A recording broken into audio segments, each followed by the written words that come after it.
Thank you not only for that really nice introduction and for energizing everybody, but all the work you're doing, organizing and making this all happen. So thank you. David is right, that 1,017 votes was indeed a field margin, and it meant that we were at people's doors, which is important for so many different reasons, especially the way Organized NH has been doing it. This cycle, we've been on the ground for over a year, and we've been able to do what's known in the business as deep canvassing.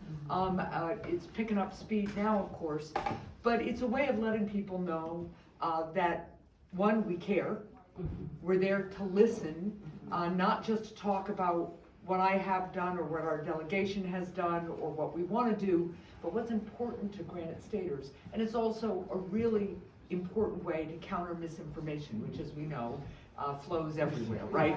And so just being you at the doors makes a huge difference in a democracy. And that 1,017 votes really has made such a difference, not just for New Hampshire, but for our country. So as you do this work, I want you to think about that too.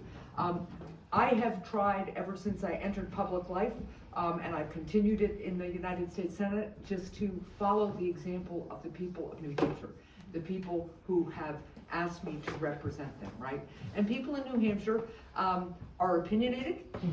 We have vigorous disagreements, and we are really proud that we have the right to have these vigorous disagreements, right? But after the argument, we tend to roll up our sleeves and figure out how we can make things work, how we can move the ball forward and have a life that works. And right now, what people are talking to me about is, as we're coming out of the pandemic, as we're facing inflation, how do we bring down costs?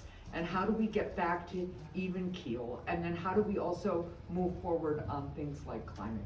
So I'm really proud of the work I've done. I've reached across the aisle whenever I can, working with a Republican to ban the practice of surprise medical bills.